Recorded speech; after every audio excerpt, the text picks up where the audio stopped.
phénomène de la purge qui est menée régulièrement par les autorités algériennes contre l'entourage et les connaissances des personnes qui ont un différend ou un conflit politique avec les hauts responsables du pays. Entre le mois d'avril et le mois de mai dernier, une vingtaine d'officiers militaires ont été encore une fois arrêtés et placés en détention provisoire, faisant d'eux des informateurs d'un certain Toufir Ben Nasser, le fils du général, le défunt général Albi Ben Nasser, l'ex-patron de la justice militaire. Toufir Ben Nasser, depuis plus d'une année, a dénoncé le sort qui a été infligé à ses frères, il a dénoncé des complots et des machinations judiciaires. Et là, on apprend, comme par hasard, qu'une vingtaine d'officiers militaires ont été arrêtés. Est-ce que le fait de connaître Toufir Ben Nasser, ça c'est un crime en soi? Normalement, non. Il y a un vieux général, un ancien général, un ancien gradé de l'armée, ou très connu. Est-ce que toutes les connaissances de Toufir Ben Nasser ont été sujettes à des enquêtes? C'est sûr. Mais est-ce qu'il fallait les arrêter toutes et les mettre toutes en prison? Toutes ces connaissances, ça n'a pas de sens. Une vingtaine de militaires. Alors d'un côté, on demande à Toufir Ben Nasser d'intégrer le Mchem, et de l'autre côté, on emprisonne ses informateurs. Moi, j'ai l'impression que le fait que Toufir Ben Nasser ne parle plus de Saïd Chengriha, ça dérange.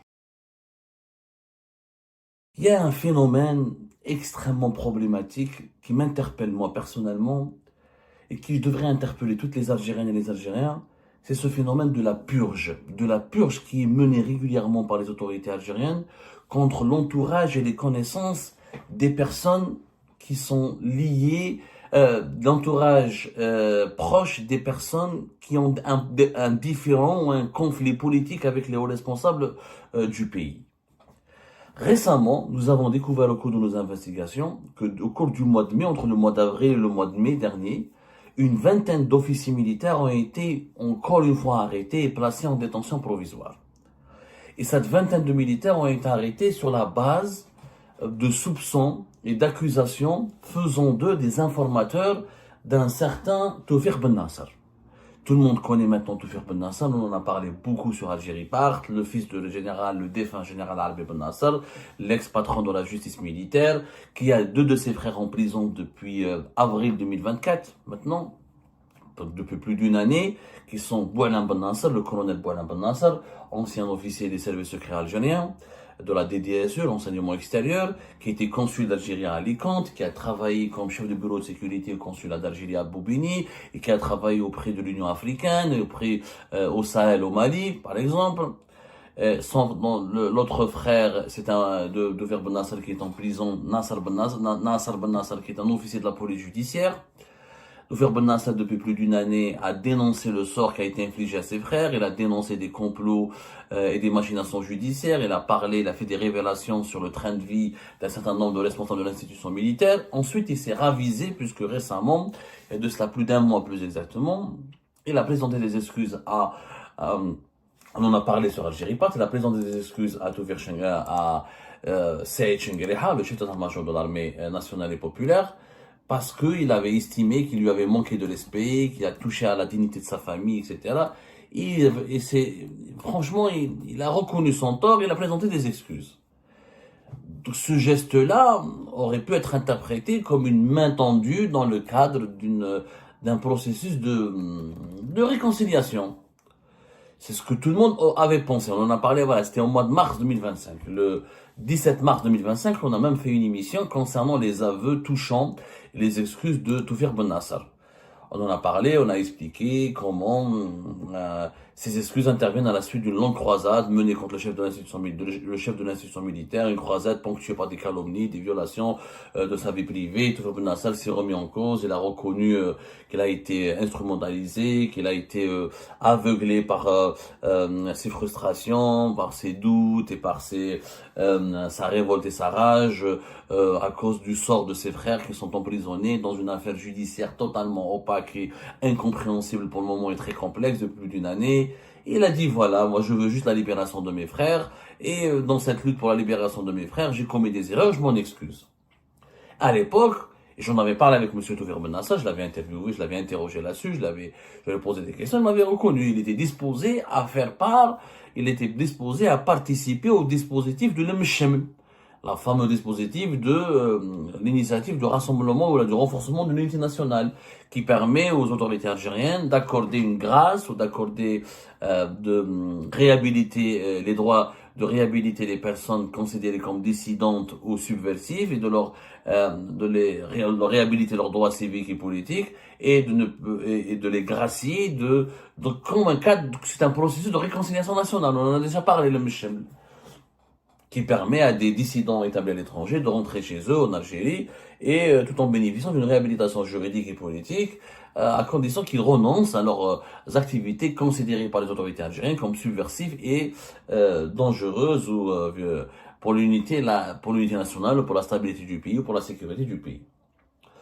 Bon, on pensait que Taoufik Ben Nasser, moi personnellement, je pensais que Taoufik Ben Nasser allait enfin pouvoir revenir chez lui, rentrer chez lui, ou peut-être qu'il allait trouver un terrain d'entente avec l'État algérien pour que l'affaire des frères Ben Nasser soit élucidée.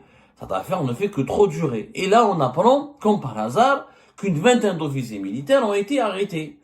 Là, on a parlé du fils de Chérif Zerred, rappelez-vous, le premier de ces militaires ou de ces fils de militaires ou de ces membres de l'entourage de Taoufik Ben Nasser qui ont été arrêtés et emprisonné, c'est le fils de Chérif Zerred, Hakim Zerred.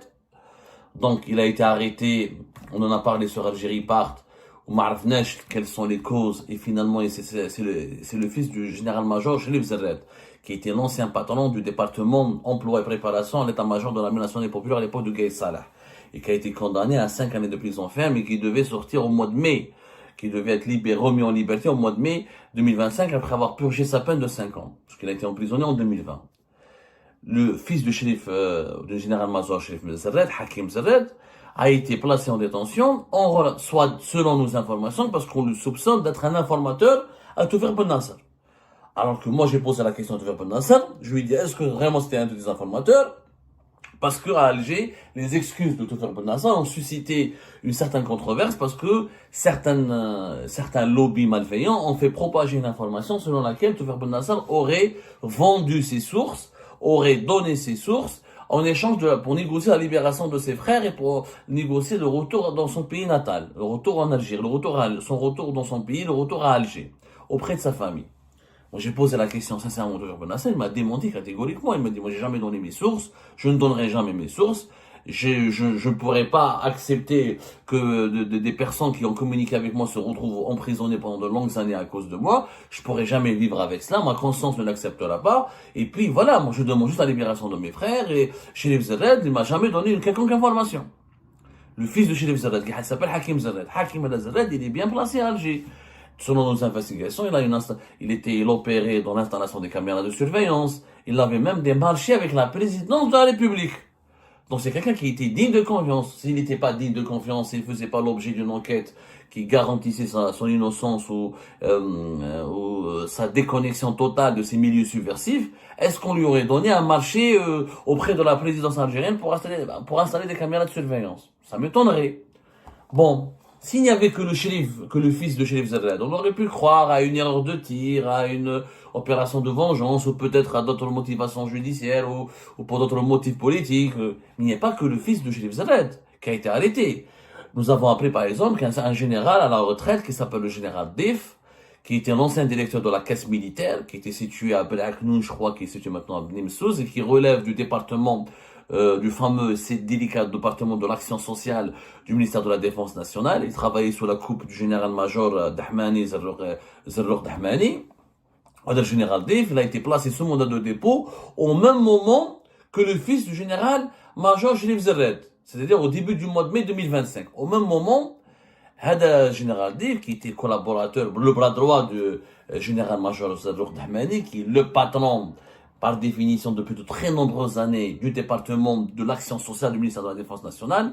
C'est le département qui finance les prises en charge, tout ce qui est service social, les retraites, les vacances des militaires, leurs soins, leur prise en charge à l'étranger, les colonies de vacances pour les enfants des militaires, les hôtels, les lieux de repos, les maisons de repos pour les militaires. Donc c'est un département stratégique. Le général Dif s'occupait de la caisse militaire. Donc d'un organe financier important le département de l'action sociale du ministère de la Défense nationale. Il a été emprisonné.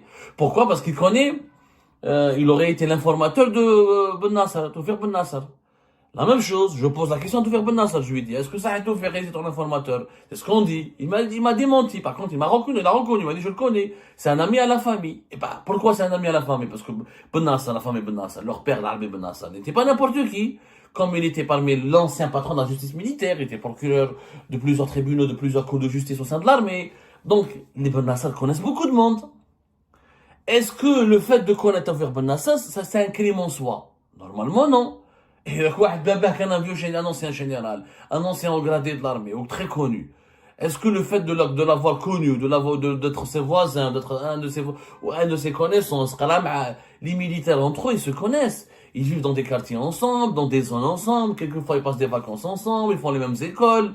C'est un monde à part. C'est vraiment, quand on est les fils des généraux, les familles des hauts gradés de l'armée, des hauts gradés de l'armée, se connaissent tous entre elles. Parce qu'elles ont vécu ensemble, dans les mêmes quartiers, dans les mêmes zones résidentielles, leurs enfants ont fait les mêmes écoles.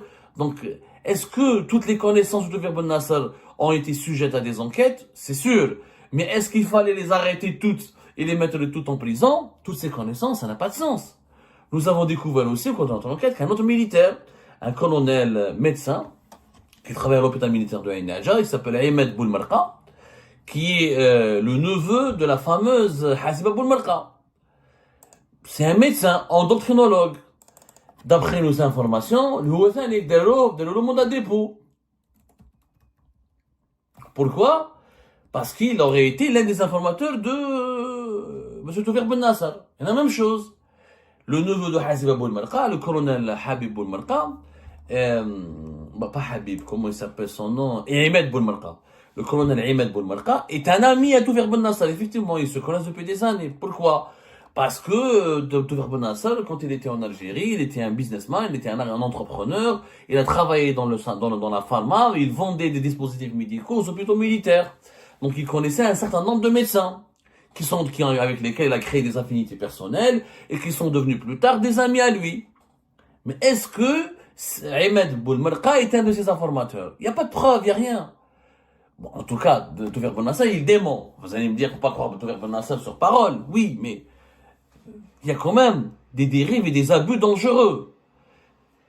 C'est pas parce qu'on connaît un opposant ou un élément classé comme subversif à l'étranger qu'on est forcément son complice. C'est pas parce que c'est pas parce qu'un élément subversif établi à l'étranger a des connaissances. C'est normal qu'il a Toufer Ben Nasser ou la Hicham Aboud ou la l'Arabie Zéto, c'est des Algériens. C'est normal qu'ils ont des connaissances. Ils ont étudié dans des écoles, ils ont grandi en Algérie, ils ont travaillé en Algérie, certains se sont mariés en Algérie, ils ont fait des enfants en Algérie. Donc, c'est normal que les gens les connaissent. Moi, mon problème, c'est que, malheureusement, il y a une dérive sécuritaire et judiciaire où toutes les personnes proches de l'entourage de ces éléments subversifs ont eu des problèmes ou ont été considérées comme subversives elles-mêmes, comme complices des activités jugées subversives de leurs proches, de leurs connaissances. Ça n'a pas de sens. Une vingtaine de militaires. Alors, d'un côté, on demande à Toufer Ben Nasser d'intégrer le Mcheml, de se repentir, de ne plus dénoncer l'institution militaire, d'accepter que la justice militaire juge ses frères, et on lui demande de rentrer en Algérie, et de négocier son retour, et de se soumettre, et de bénéficier d'une réhabilitation de ses droits juridiques et publics, et de ses droits juridiques et civiques et politiques. Et de l'autre côté, on emprisonne ses informateurs. Donc, il y a une contradiction. Moi, j'ai l'impression que le fait que Toufer Ben Nasser ne parle plus de Saïd Chengreh, ça dérange. Parce que j'ai remarqué, depuis le mois de mars, depuis les excuses de Toufer Ben Nasser, et depuis le changement de son orientation, et depuis qu'il a renoncé à s'attaquer frontalement et personnellement à Saïd Chengreh, Toufer Ben Nasser fait l'objet d'une campagne de dénigrement. Alors, certains milieux de l'opposition radicale, islamiste, très radicale, anti-régime, opposés à toute option de dialogue avec le régime algérien, n'ont pas hésité à tailler en pièces Toufer Ben Nasser. Ils ont publié ses photos, ils l'ont insulté de tous les noms, ils l'ont rabaissé, et lui, il est tombé dans leur piège, il les a repostés, ça crée des polémiques stériles sur les réseaux sociaux. Mais même en Algérie, j'ai remarqué que même Toufer Ben Nasser lui-même, il a avoué. Lui-même m'a dit, c'est vrai, j'ai remarqué que les gens ont changé avec lui. on dirait, ils n'ont pas apprécié ce changement de temps. C'est comme si ça a arrangé certains clans au sein du pouvoir, ça a arrangé certains lobbies au sein du pouvoir algérien, que Tawfiq Ben Nasser continue de dénoncer, d'insulter, de perturber, de diffamer, de calomnier, de déstabiliser Saïd Chengriha. Il y a en Algérie, malheureusement, des cercles malveillants qui veulent attiser le feu de la guerre des clans.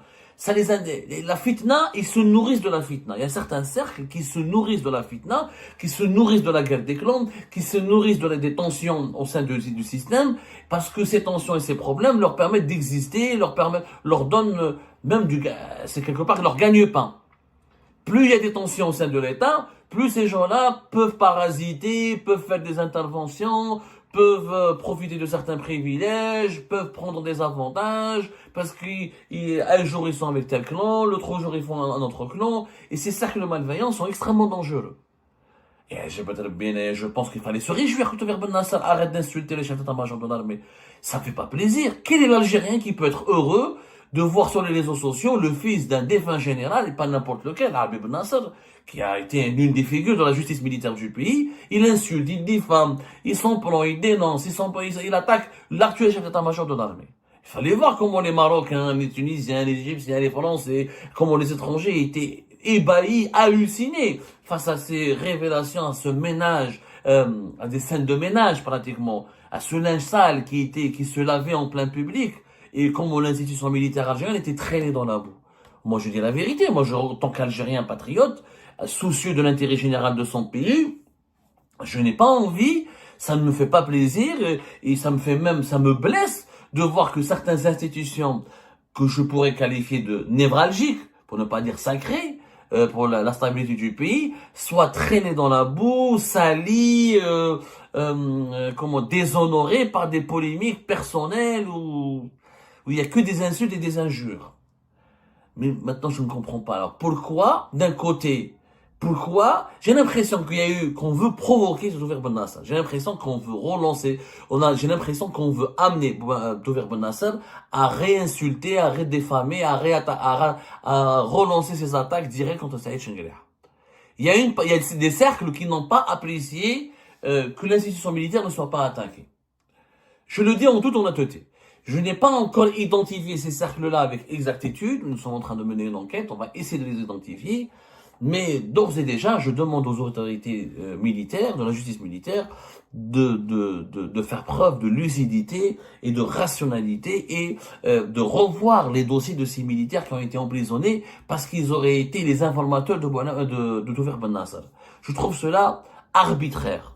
Je trouve qu'il y a déjà trop de militaires en prison. Je pense que dans la conjoncture actuelle que nous vivons et que ce que nous risquons de vivre et de subir comme événement dans les jours à venir, à cause de la fin de règne du président Abdelmadjid Tebboune, de la problématique de sa succession, des défis auxquels sont exposés la sécurité extérieure du pays, la conjoncture régionale, la conjoncture internationale, la situation économique qui va s'aggraver et se détériorer dans les mois et les années à venir. Nous avons besoin d'une institution militaire solide, sereine, stable, paisible. On n'a pas besoin d'une institution militaire qui emprisonne en permanence des enfants, qui se venge contre ses enfants, qui verse dans les procès expéditifs, qui exécute régulièrement ses propres officiers. Non, pas du tout. On a besoin plus que jamais d'une institution militaire qui soit solide, sereine. Parce que finalement, l'institution militaire, c'est la seule colonne vertébrale du pays. Et là, je suis un égaliste, moi je suis un démocrate. Moi, je n'ai jamais accepté, je n'accepterai jamais la militarisation de la vie politique de l'Algérie. Et j'ai été parmi les voix qui se sont élevées depuis pratiquement 20 ans. Depuis que j'ai accès aux tribunes médiatiques, j'ai toujours défendu une Algérie civile et non un État militaire. Et j'ai toujours dit l'armée dans les casernes, l'armée a un rôle bien précis. Mais justement, parmi les rôles de l'armée est de jouer le rôle de l'arbitre quand il y a une crise d'instabilité, d'insécurité nationale. Mais l'armée ne peut pas jouer le rôle de l'arbitre, c'est elle-même. Elle patine dans des pratiques scandaleuses, dans des scandales à répétition, dans des scandales d'injustice. Donc, mon discours est très clair. Je ne dis pas que l'armée doit prendre le pouvoir, je ne dis pas que l'armée est propre et c'est la meilleure institution du pays, je dis que c'est une institution clé. Et que l'emprisonnement de ces militaires ne me semble pas justifié, mérite des explications, mérite des éclaircissements, mérite même une remise en cause et une introspection profonde pour qu'on ne tombe pas dans le piège de certains manipulateurs qui veulent toujours semer la fitna et allumer les feux des guerres de clans dans un pays qui est fragile. L'Algérie n'a pas besoin de subir, encore une fois, des tensions provoquées par les rivalités entre les différentes composantes de l'État algérien. Nous avons plus que jamais besoin d'une Algérie unie, parce que ce que nous allons subir dans les jours à venir est vraiment terrible. Les défis sont énormissimes. Et ben voilà les amis, c'est la fin de cette vidéo. Je vous remercie comme d'habitude pour avoir suivi jusqu'à la fin.